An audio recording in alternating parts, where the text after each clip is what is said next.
Virgo, naranasan mo na ba ang isang koneksyon na sobrang lakas, na kahit gaano pa karaming panahon ang lumipas, hindi talaga ito nawala? Ang totoo, ang akala mong naputol ay hindi kailanman nawala, natutulog lang ito. At ngayon, handa na ang universo na gisingin ito. Isipin mo ang pag-ibig, ang mga oportunidad, at ang mga biyayang tila naipit noon, muling dadaloy papasok sa iyong buhay. Hindi ito isang pagkakataon lang, ito ay tadhana na kumakatok sa iyo. Huwag mong baliwalain ang sandaling ito, dahil ang ugnayang tumatawag sa iyong pangalan ang maaaring maging susi sa pagbabagong hinahanap mo. Maligayang pagdating, pamilya ng Virgo. Ang mensaheng ito ay hindi nagkataon, natagpuan ka nito dahil handa na ang iyong espiritu na marinig ito. Napansin mo ba ang mga palatandaan kamakailan?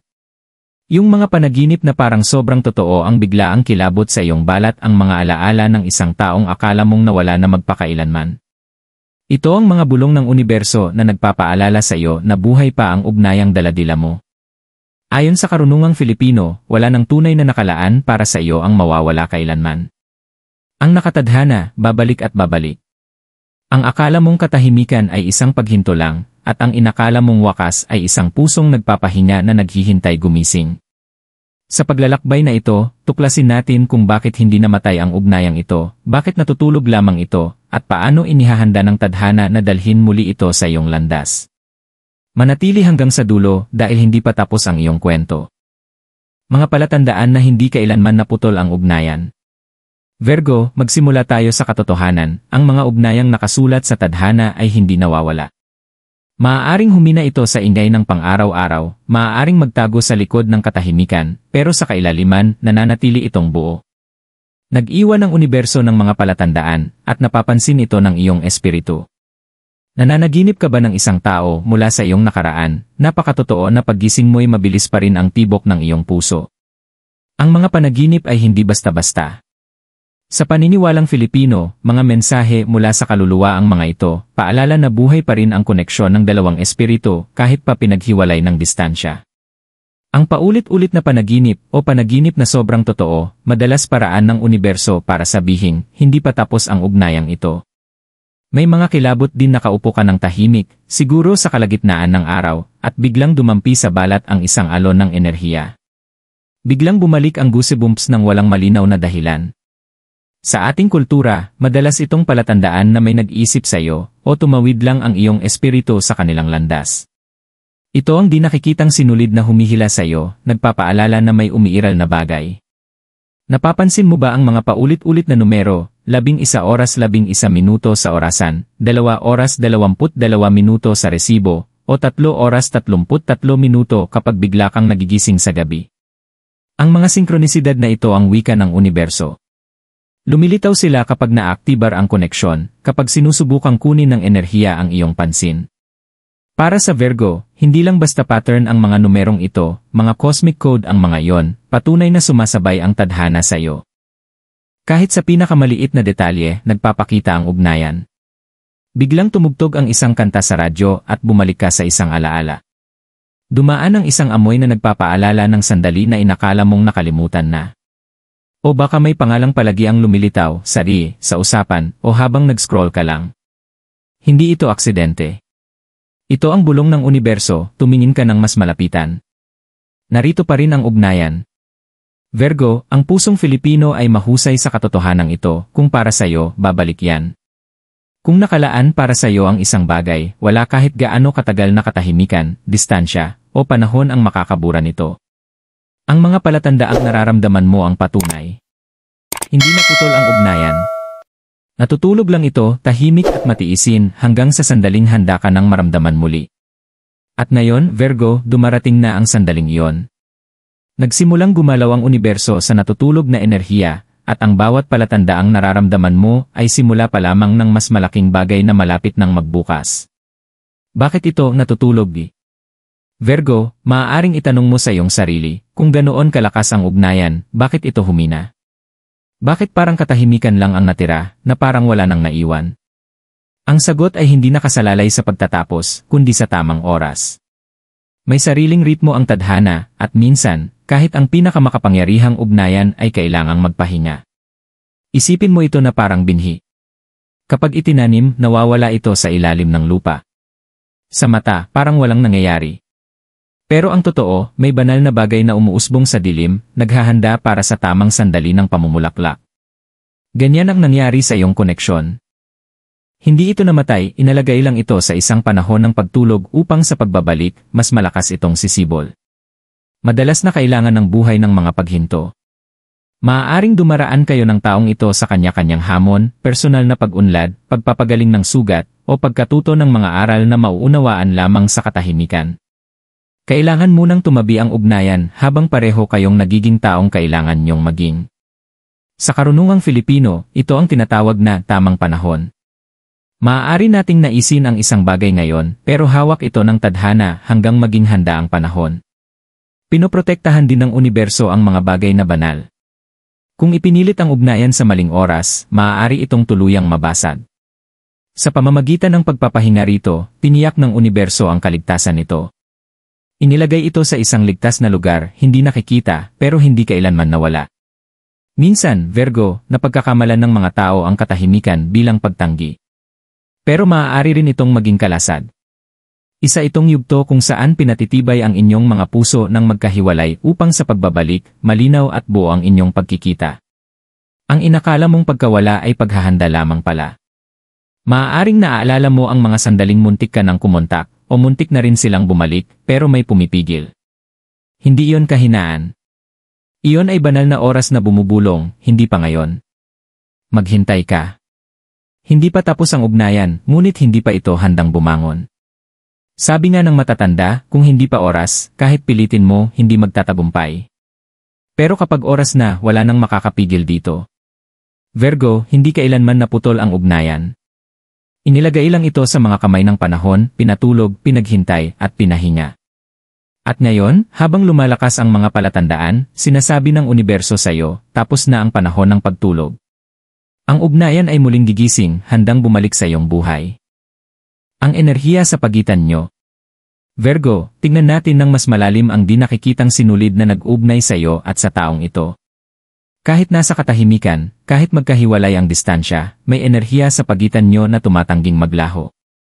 Para itong dalawang bituin na pinagdugtong ng hindi nakikitang sinulid, kahit gaano pa kalayo ang paglayo nila, ang hatak ng gravity ay laging magbabalik sa kanila.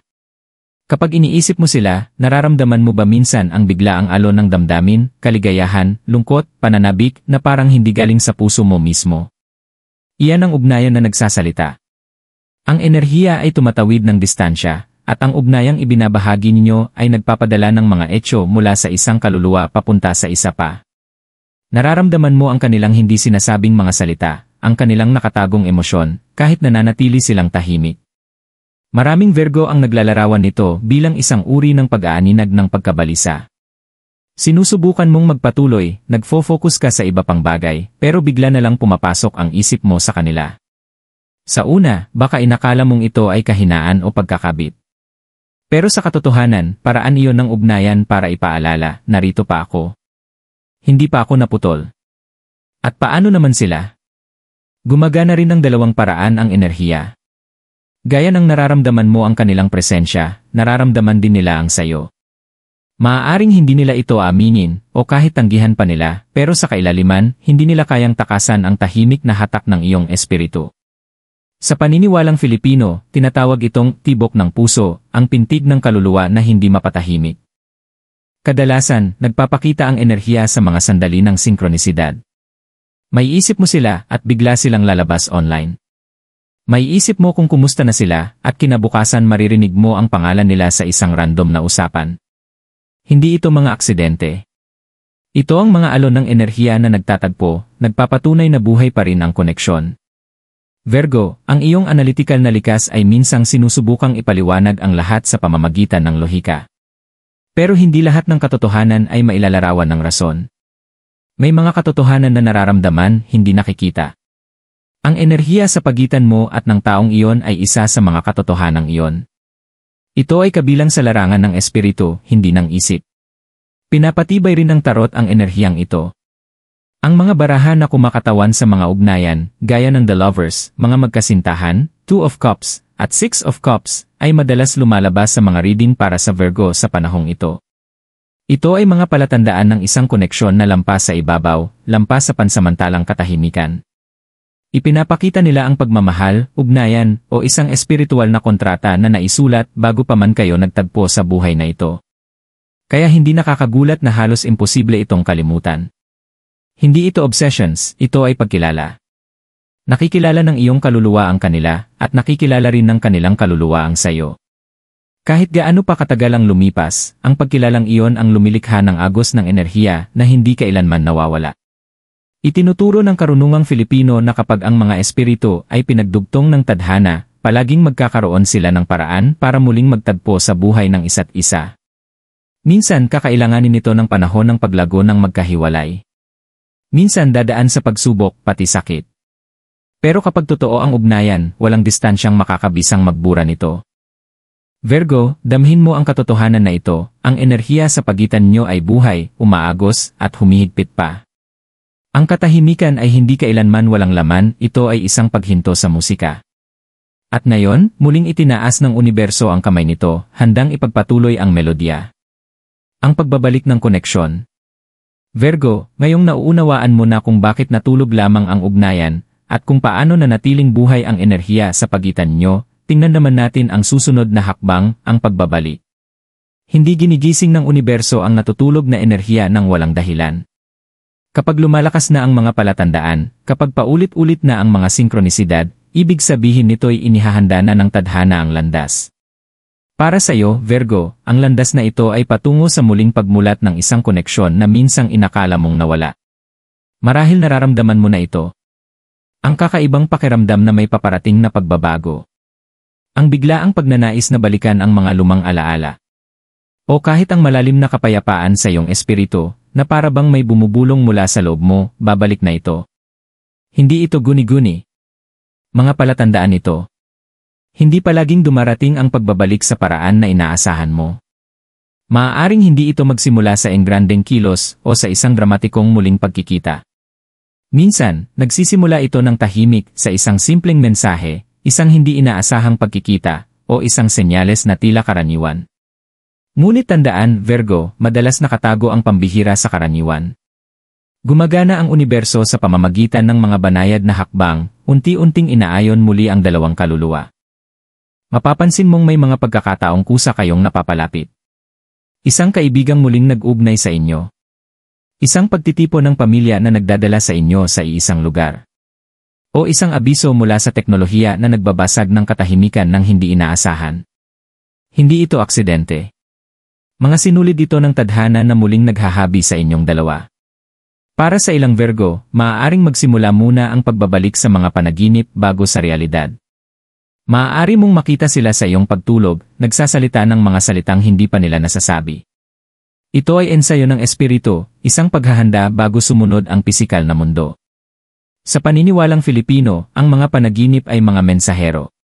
Kapag makapangyarihan ang panaginip, ibig sabihin, malapit nang sumunod ang realidad. Ngunit Virgo, mahalagang maunawaan mo ang katotohanan ito, ang pagbabalik ng koneksyon ay hindi lamang tungkol sa kanila, tungkol din ito sa iyo. Hindi ibabalik ng universo ang ugnayan na ito kung hindi ka pa handa. Ang bawat pagsubok, bawat aral, bawat katahimikan ay humubog sa iyo upang maging mas matatag, mas matalino, at mas bukas sa pag-ibig at sa tadhana. Hindi ka na ang parehong tao noong una itong natulog.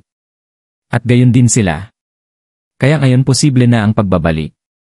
Ipinapakita ng tarot ang enerhiyang ito sa pamamagitan ng mga baraha ng muling pagsilang, ang Judgment Card na sumisimbolo ng pagbabalik buhay, ang Wheel of Fortune na kumakatawan sa pag-ikot ng kapalaran, at ang Star na sumasagisag ng pag-asa pagkatapos ng dilim. Hindi ito mga aksidente. Ipinapakita nila na ang ugnayan sa pagitan nyo ay lilipat mula sa katahimikan tungo sa liwanag muli. Maaaring itanong mo, Virgo, paano kung natatakot ako? Paano kung saktan akong muli ng pagbabalik na ito? Ang sagot ay simple, ang pagbabalik ng ugnayan ay hindi upang wasakin ka, kundi upang pagalingin ka. Ang minsang huminto dahil sa sugat, ngayoy muling gigising dala ang lakas ng pag-unlad. Babalik ang koneksyon hindi bilang dati, kundi bilang kung ano talaga ang nakatadhana para dito. Kaya ihanda mo ang iyong puso. Pakinggan ang mga palatandaan. Maging bukas sa mga bulong ng tadhana. Dahil malapit na, Virgo, muling babangon mula sa pagkakatulog ang ugnayang hindi kailanman naputol, at kasama nito ang mga biyaya, kagalingan, at isang bagong kabanata na noon pa man ay nakasulat para sa iyo. Gabay para sa Virgo. Virgo, ngayong alam mo nang muling nagigising ang ugnayan, narito ang pinakamahalagang tanong, ano ang dapat mong gawin kapag ito ay bumalik? Maaaring buksan ng universo ang mga pintuan, ngunit ikaw ang dapat pumasok dito. Dito nagiging pinakamahalaga ang gabay. Una, magtiwala ka sa mga palatandaan. Kapag lumilitaw ang mga sinkronisidad, mga numero, panaginip, biglaang pagkikita, huwag mo itong basta ituring na aksidente. Sa karunungang Filipino, walang nangyayari ng walang dahilan. May dahilan ang bawat pagkikita, may mensahe ang bawat panaginip. Ang bawat palatandaan ay sinulid na gumagabay sa iyo sa susunod na hakbang. Sa pagbibigay pansin, hinahayaan mong dalhin ka ng tadhana imbes na salungatin ito. Ikalawa, protektahan ang iyong enerhiya. Makapangyarihan ang pagbabalik ng ugnayan, ngunit maaari rin itong gisingin ang mga lumang takot, pagdududa, at kahit inggit mula sa iba na hindi nakakaunawa. Kaya't mahalaga ang mga ritual ng proteksyon. Simpleng mga gawain, gaya ng pagsisindi ng puting kandila sa gabi habang bumubulong ng panalangin para sa kaliwanagan, ay makakapagsanggalang sa iyong espiritu. Ang pagdadala ng maliit na barya o batong binasbasa ng intensyon ay makakapagpaalala na ikaw ay protektado. Hindi ito pamahiin, ito ay mga angkla ng iyong pananampalataya, mga paalala na ang iyong enerhiya ay banal. Ikatlo, panatilihin mong bukas ngunit balanse ang iyong puso. Virgo, likas kang analytical at maingat. Nais mo ng patunay, kaliwanagan, kasiguraduhan. Ngunit ang mga ugnayang nakatadhana ay bihirang dumating na may kasamang garantiya. Kinakailangan nila ng tiwala. Kapag lumapit na ang taong ito, o kapag muling pinagsama kayo ng pagkakataon, pigilan ang sobrang pag-isip. Sa halip, hayaan mong gabayan ka ng iyong intuisyon. Alam na ng iyong espiritu ang katotohanang sinusubukang questionin ng iyong isip. Kasabay nito, huwag mong kalimutan ang iyong sarili sa ugnayan. Tandaan, tinuruan ka ng katahimikan ng kalayaan, lakas, at halaga ng sarili. Dalhin mo ang mga aral na ito. Ang pagbabalik ay hindi upang burahin ang iyong paglago, kundi upang parangalan ito. Harapin ang ugnayan bilang taong ikaw na ngayon, hindi na bilang taong ikaw noon. Ika-4, bigkasin ang iyong mga afirmasyon araw-araw. May kapangyarihan ang mga salita, at sa paniniwalang Filipino, ang binibigkas na intensyon ay humuhubog ng realidad. Simulan ang iyong umaga sa mga kataganggayan ng handa na ako para sa mga biyaya. Ang ugnayang nakalaan para sa akin ay babalik ng may kapayapaan at pag-ibig. Tiwala ako sa tamang oras ng aking kapalaran. Sa paulit-ulit na pagbibigkas nito, isinasabay mo ang iyong espiritu sa enerhiyang paparating. Panghuli, magsanay ng pagtitiis. Isang proseso, hindi isang sandali, ang pagbabalik ng ugnayan. Huwag itong apurahin. Ang parehong unibersong gumabay sa iyo sa katahimikan ang siyang gagabay sa iyo sa muling pagmulat. Kung tila mabagal ang pag-usad, magtiwala ka na bawat hakbang ay naghahanda sa iyo para sa mas dakilang bagay. Virgo, malinaw ang iyong gabay, magtiwala sa mga palatandaan, protektahan ang iyong enerhiya, panatilihin ang balanse sa puso, bigkasin ang iyong mga afirmasyon, at maghintay ng may pananampalataya. Hindi na natutulog ang ugnayan, ito ay muling bumabangon. At sa paghahanda ng iyong espiritu, hindi lamang masisilayan mo ang pagbabalik nito, kundi tatanggapin mo rin ang mga biyayang daladala nito. Virgo, nakalakad ka na kasama ko sa paglalakbay na ito, mula sa mga palatandaan na nagpapatunay na hindi kailanman naputol ang ugnayan, hanggang sa mga dahilan kung bakit ito natulog, sa makapangyarihang enerhiya na nag-ugnay sa inyo, at sa gabay kapag ito'y muling nagising. Ngayon, panahon na upang angkinin mo ang sayo. Hindi inilalagay ng universo ang mensaheng ito sa harap mo ng basta-basta. Narito ka, nakikinig, dahil handa na ang iyong espiritu. Ang ugnayang natulog ay muling bumabangon, at ang mga biyayang nakatali rito ay papalapit na sa iyo. Ngunit upang tanggapin ang mga ito, kailangan mong buksan ang iyong puso, ang iyong mga salita, at ang iyong pananampalataya. Sabay nating bigkasin, Virgo. Ulitin ang mga afirmasyong ito ng malakas o tahimik, at hayaang lumubog ang kanilang kapangyarihan sa iyong kaluluwa. Tinatanggap ko muli ang ugnayang nakalaan para sa akin. Ang para sa akin ay hindi kailanman mawawala, ang nakatadhana ay hindi kailanman mapuputol. Tiwala ako sa tamang oras ng universo. Pag-ibig, biyaya, at oportunidad ay dumadaloy ng madali sa aking buhay. Natulog lamang ang ugnayan at ngayon ay gumigising ito para sa aking pinakamataas na kabutihan. Damdamin ang enerhiya ng mga salitang iyon, Virgo. Ang bawat isa ay hindi lamang pangungusap, ito ay susi na nagbubukas sa pintuan ng tadhana. Kapag binigkas ng may pananampalataya, nagiging liwanag ang mga ito, hinihila palapit ang sayo.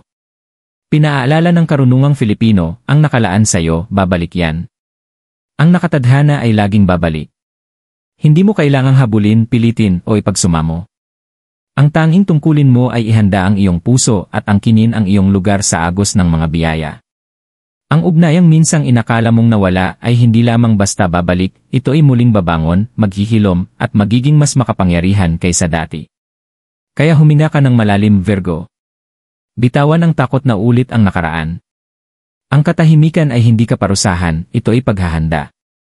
Ang paghihintay ay hindi pag-abandona, ito ay paglago. At ang pagbabalik ay hindi pagsubok, ito ay regalo. Ipikit ang iyong mga mata at isipin ang ugnayang nagigising, enerhiyang muling dumadaloy sa pagitan nyo. Isipin ang mga biyayang kasama nito, kapayapaan sa iyong espiritu, kagalingan sa iyong puso, kasaganaan sa iyong landas. Ito ang inihahanda ng universo para sa iyo. Habang tinatapos natin ang mensaheng ito, tandaan, hindi ka walang kapangyarihan sa iyong kapalaran. Isa kang co-creator. Ang iyong afirmasyon, ang iyong pananampalataya, ang iyong pagiging bukas, sila ang mga tulay na nagbibigay daan upang dumating sa iyo ang mga biyaya. Hindi kailanman naputol ang ugnayan, Virgo. Natulog lamang ito. At ngayon, gising na ito. Sabihin natin ng huling beses. Handa ako. Bukas ako. Tiwala ako sa aking kapalaran. Virgo, hindi pa tapos ang kwento, ito ay muling nagsisimula. At sa pagkakataong ito, dala nito ang lahat ng matagal nang hinihintay ng iyong kaluluwa.